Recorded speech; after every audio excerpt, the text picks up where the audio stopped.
तो hello friends, मैं हूं वैभव अग्रवाल। तो इस वीडियो में मैं बताऊंगा कि स्टॉक मार्केट एनालिसिस, जब भी हम किसी शेयर का एनालिसिस करते हैं तो हमें क्या क्या पॉइंट कंसीडर करने चाहिए। मैं अपनी खुद की एनालिसिस रिपोर्ट नहीं बना रहा, मैं third party analysis report use कर रहा हूँ, जो एक स्पेशलिस्ट फर्म्स की रिपोर्ट्स होती है उनकी यूज कर रहा हूँ, ताकि आपको हर फैक्टर पता चल जाए कि क्या क्या हमें कंसीडर करना चाहिए। मैं जिस शेयर के बारे में बता रहा हूँ उस शेयर के बारे में एनालिसिस करा गया उस रिपोर्ट में, लेकिन आप उस शेयर के बारे में ओपिनियन मत बनाना, बिकॉज ये जस्ट इंफॉर्मेटिव वीडियो है कि आपको कौन कौन से फैक्टर कंसीडर करने चाहिए जब भी किसी शेयर का आप एनालिसिस करें। तो चलिए आइए स्टार्ट करते हैं, मैं आपको लेके जा रहा हूँ उस रिपोर्ट के ऊपर। तो गाइस, ये है वो रिपोर्ट जिसके बारे में मैं आज एनालिसिस करने जा रहा हूँ। एक एनालिस्ट फर्म्स है, जैसे मैंने आपको अपनी लास्ट वीडियो में बताया था कि आप फ्री में एनालिसिस रिपोर्ट कहाँ से डाउनलोड कर सकते हैं। तो ये वो रिपोर्ट है। ये रिपोर्ट है टाटा मोटर्स के ऊपर। इस एनालिस्ट ने 7 अप्रैल की रिपोर्ट पब्लिश है, 7:10 की। उसमें इसने बताया कि टाटा मोटर्स को इसको सेल करना चाहिए एज पर दिस रिपोर्ट। तो इसने ऐसे क्या क्या फैक्टर कंसीडर करे जिसके बेसिस पे इसने ये ओपिनियन बनाया है। तो सबसे पहले इन्होंने क्या कहा है कि is this stock is for you, मतलब क्या ये स्टॉक आपके लिए है। बिकॉज अगर आप यहाँ पे देखें तो टाटा मोटर्स ने पिछले एक साल में 357% रिटर्न दिए हैं। अब इसने कहाँ तक का फैक्टर कंसिडर करें, जैसे 7 अप्रैल की रिपोर्ट है तो इसने पिछले, क्योंकि फोर्थ क्वार्टर के अभी तक रिजल्ट नहीं आए हैं, तो थर्ड क्वार्टर तक हम मान के चले इसने एक फैक्टर कंसीडर करें। आपको पता ही है टाटा मोटर्स का शेयर कहाँ 100 रुपए चल गया था कोविड के चक्कर में, 100 100 150 रुपए के आसपास। आज वो 300 रुपए ट्रेड कर रहा है।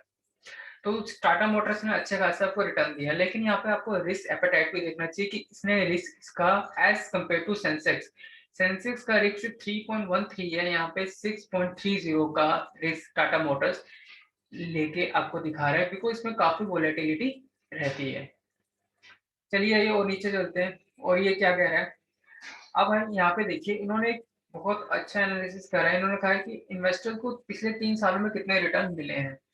इन्होंने क्या स्टॉक, टाटा मोटर्स के स्टॉक का रिटर्न देखा उस सेक्टर के, जैसे टाटा मोटर्स हमारे ऑटोमोबाइल सेक्टर में, तो ऑटोमोबाइल सेक्टर में देखा कितने परसेंट रिटर्न मिल रहा है, और सेंसेक्स ने आपको उस पीरियड में कितना रिटर्न बना के दिया रखा है।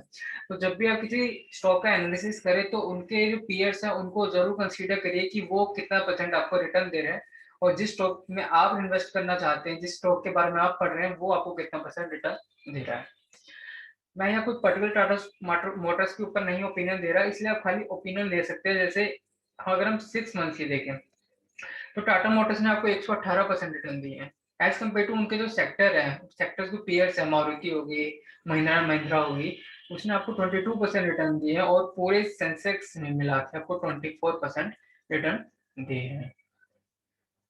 अब इन्होंने कुछ आगे और फर्दर एनालिसिस करे हैं, उसके बारे में चलते हैं। और आप ध्यान रखिएगा जब भी आप कोई रिपोर्ट, एनालिसिस रिपोर्ट पढ़े तो लेटेस्ट ही पढ़िएगा। जैसे इन्होंने कहा है कि real stock market analysis report है 7 अप्रैल 7:10 की। उसके बाद स्टॉक मार्केट खुली थी, स्टॉक में काफी न्यूज आई थी, तो आप इसको एज करंट रिपोर्ट मान के नहीं चलिएगा। इन्होंने साफ साफ यहाँ लिखा हुआ है। अगर मैं देखूं इनकी प्रॉफिट मार्जिन के ऊपर, तो उनका प्रॉफिट मार्जिन दिसंबर 16 से कंपेयर करूं दिसंबर 20 को लेके, तो काफी हद तक डिक्रीज हुआ है। -171% का आपको ऑपरेटिंग प्रॉफिट में डिक्रीज देखा गया है यहाँ पे। तो जब भी आप किसी कंपनी का एनालिसिस करें तो पास कम से कम 3 to 4 ईयर जरूर कंसीडर करिए करें, जब भी आप किसी कंपनी में लॉन्ग टर्म इन्वेस्टमेंट करने जा रहे हैं। मैं यहाँ पे लॉन्ग टर्म इन्वेस्टमेंट के बारे में बोल रहा हूँ, शॉर्ट टर्म इन्वेस्टमेंट के बारे में नहीं बोल रहा, बिकॉज वो ट्रेडर्स का काम होता है, जो रेगुलर ट्रेडर्स होते हैं। मैं इन्वेस्टमेंट पॉइंट ऑफ व्यू से आपको बता रहा हूँ यहाँ पे। अब फिर उन्होंने नेक्स्ट कंसीडर करा EBITDA to interest margin. EBITDA to interest margin क्या होता है? इबिट्टा मतलब होता है interest before, earning before interest and tax to interest.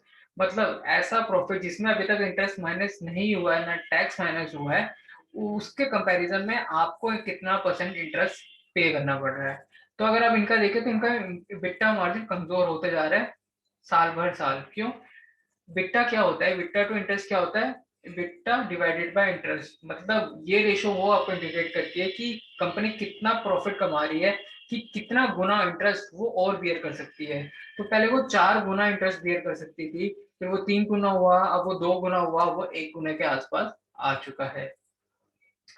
आप रिटर्न ऑन कैपिटल एम्प्लॉयड भी कंसीडर करेगा और dividend pay out ratio consider करिएगा, क्योंकि इन्होंने डिविडेंड पे आउट कभी करा ही नहीं, इसलिए यहाँ पे एनए आ रहा है लिखा हुआ। अब देखिए, जैसे मैंने आपको कहा था कि इनके पीयर्स को जरूर कंसीडर करेगा जब भी किसी स्टॉक के बारे में आप एनालिसिस करते हैं। तो देखिए, जैसे यहाँ टाटा मोटर्स आ रहा है, मारुति सुजुकी आ रहा है, महिंद्रा महिंद्रा आ रहा है, टाटा मोटर्स डीवीआर आ रहा है और हिंदुस्तान मोटर्स आ रहा है। इनके बारे में सब बताया कि प्राइस टू बुक वैल्यू क्या है, पीई रेशियो क्या है, पीजी रेशियो क्या है और डिविडेंड ईट है क्या। जैसे आप यहाँ देख सकते हैं, टाटा मोटर्स की पी रेशियो नेगेटिव चल रही है as compare to Maruti Suzuki और एमएनएम। अब देखिए यहाँ पे महिंद्रा महिंद्रा की पी रेशियो कितनी हाई है, 76.3।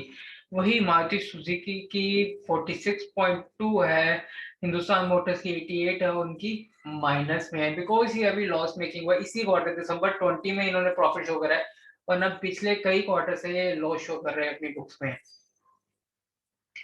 Factor working for the company, क्या क्या पॉजिटिव फैक्टर है जो कंपनी के लिए वर्क कर रहे हैं। सबसे पहले जो पीवीटी है वो पॉजिटिव हो चुका है इस बार में। जैसे मैंने आपको कहा कि पिछले कई क्वार्टर से लॉस बुक कर रहे थे, लेकिन लगातार 3 क्वार्टर लॉस बुक करने के बाद इन्होंने इस साल प्रॉफिट बुक कराया है। उसके बाद इन्होंने पैट को देखना चाहिए हमें, profit before tax, profit after tax, company ability to manage interest payment and improving, company की जो इंटरेस्ट पेमेंट की एबिलिटी थी वो इंप्रूव हुई है, इंटरेस्ट कवरेज रेशियो इनकी इंप्रूव हुई है। अगला है इनका सेल्स कैसी ट्रेंड है, सेल्स भी पॉजिटिव ट्रेंड दिखा रहा है। ऑपरेटिंग प्रॉफिट, अब एक होता है नेट प्रॉफिट, एक होता है ऑपरेटिंग प्रॉफिट। ऑपरेटिंग प्रॉफिट होता है कि जो कंपनी की मेन एक्टिविटी है उससे कंपनी ने कितना कमाया है as compare to net profit की कंपनी का ओवरऑल प्रॉफिट कितना है। तो सबसे पहले आप ऑपरेटिंग प्रॉफिट जरूर कंसीडर करा करें, क्योंकि जो नेट प्रॉफिट होता है उसमें कुछ ऐसा प्रॉफिट भी एलिमेंट इंक्लूड होता है जो हर साल नहीं होता, कुछ कुछ साल होता है। कोई इन्वेस्टमेंट बेस्ड थी तो उससे प्रॉफिट हो गया, कोई प्रॉपर्टी बेस्ड थी तो उससे प्रॉफिट हो गया। लेकिन ऑपरेटिंग प्रॉफिट एक ऐसा प्रॉफिट होता है जो रेगुलर कंपनी कमाती है और जिसके बदौलत ही कंपनी स्टैंड हुई है। अर्निंग पर शेयर की बात करूँ वो इम्प्रूव है। की रिजल्ट एनालिसिस की बात करूँ, जैसे मैंने आपको कहा कि इनकी सेल्स इस बार बढ़ी थी as compare to last quarter. Operating profit भी 99% बढ़ा है इनका। इंटरेस्ट आप देख सकते हैं कि इंटरेस्ट बढ़ा है, लेकिन इनका जो कंसोलिडेटेड नेट प्रॉफिट है वो भी इस क्वार्टर में इम्प्रूव हुआ है और पॉजिटिव आया है। फिर उन्होंने कुछ अलग अलग फैक्टर कंसीडर करके इन्होंने ट्रेंड दिखाया कि करंट प्राइस क्या चल रहा है, आपका 50 डेज मूविंग एवरेज क्या है और 200 डेज मूविंग एवरेज क्या है। तो आप देख सकते हैं कितनी वोलेटिलिटी है शेयर में। तो ये जरूर आप कंसीडर करेगा कि किसी भी शेयर में इन्वेस्ट कर रहे हो तो उसमें वोलेटिलिटी कितनी है। कि कोई बार आप किसी शेयर में इन्वेस्ट करो, धड़ाम से गिर जाए तो आपकी धड़कनें बढ़ जाती है, जिसके चक्कर में आप उसको होल्ड नहीं कर पाते। कभी भी लोग स्टॉक मार्केट में प्रॉफिट नहीं कमा पाते, क्योंकि वो हर शेयर को एक ही चश्मे से देख रहे होते हैं। हर शेयर को अलग अलग चश्मे से देखना चाहिए कि किस कौन से शेयर में कितनी वोलेटिलिटी है।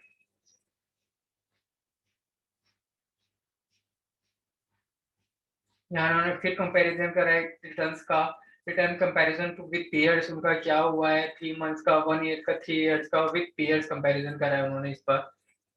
उन्होंने फिर रिजल्ट को एनालिसिस करा है कि रिजल्ट में देखिए, फिर पहले उन्होंने ऑपरेटिंग प्रॉफिट देखा, फिर profit before depreciation interest tax, other income को अदर कंसीडर करा, ऑपरेटिंग प्रॉफिट को अदर कंसीडर करा, इंटरेस्ट, एक्सेप्शनल आइटम जो मैंने आपको कहा कि कभी कभी होती है, डेप्रिसिएशन हो गया, प्रॉफिट बिफोर टैक्स हो गया, उनको हर फैक्टर को उन्होंने अलग अलग कंसीडर यहाँ पे करा है।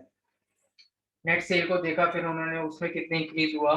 बैलेंस शीट और कैश फ्लो एनालिसिस ये जरूर देखना बहुत जरूरी है, बिकॉज नेट प्रॉफिट तो आपको दिखाती है कंपनी ने कमाया कितना, लेकिन एक्चुअल कंपनी अभी कितना पे कर सकती है वो आपको सिर्फ कैश फ्लो ही बता सकता है। और कोई चीज आपको नहीं बता सकती कि कितना कंपनी अभी at the time liquid cash में जबरदस्त पे कर सकती है, वो सिर्फ आपको कैश फ्लो स्टेटमेंट ही बताएगी।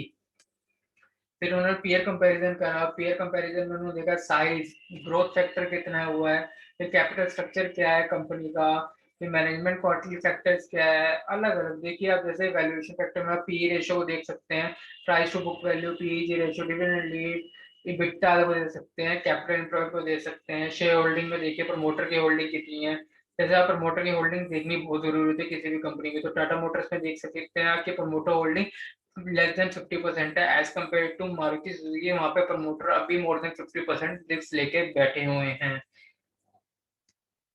फिर कंपनी का बैकग्राउंड है, कंपनी के मैनेजमेंट को देखना बहुत जरूरी है कि इसमें कौन कौन मैनेजमेंट है, कितने साल का एक्सपीरियंस है, वो किस फील्ड से आए हैं। तो किसी भी कंपनी को कंसीडर करने के लिए ये फैक्टर आपको देखने जरूरी हैं, तभी आप किसी कंपनी में लॉन्ग टर्म इन्वेस्ट करिएगा। इस वीडियो में मैंने शॉर्ट टर्म इन्वेस्टर्स के बारे में बात नहीं करी है। तो ये थी मेरी वीडियो की आप किसी भी रिपोर्ट को क्या क्या फैक्टर कंसीडर करके एनालिसिस कर सकते हैं। तो ये वीडियो आपको कैसी लगी प्लीज प्लीज मुझे कमेंट सेक्शन में जरूर बताइएगा। आपका एक लाइक मुझे बहुत मोटिवेशन देता है, और प्लीज मुझे कमेंट सेक्शन में जरूर बताइए कि आपको स्टॉक मार्केट के बारे में ऐसा क्या क्या जानना है जो आप बिल्कुल इजीली गेट नहीं कर पाते। बिकॉज मैं काफी कुछ चीजें पढ़ता हूँ, मुझे समझ नहीं आता किस किन चीजों पे मैं वीडियोस बनाऊं, बिकॉज टाइम का भी मेरे पास थोड़ी शॉर्टेज रहती है। तो अगर आप मुझे कमेंट सेक्शन में बताएंगे तो मेरे लिए इजी रहेगा कि मैं स्पेसिफिक किस टॉपिक पे वीडियो बना सकता हूँ। तो मिलूंगा आपको नेक्स्ट वीडियो में, तब तक के लिए अपना ध्यान रखिए, अपनों का ध्यान रखिए, खुश रहिए, हंसते रहिए। नमस्ते।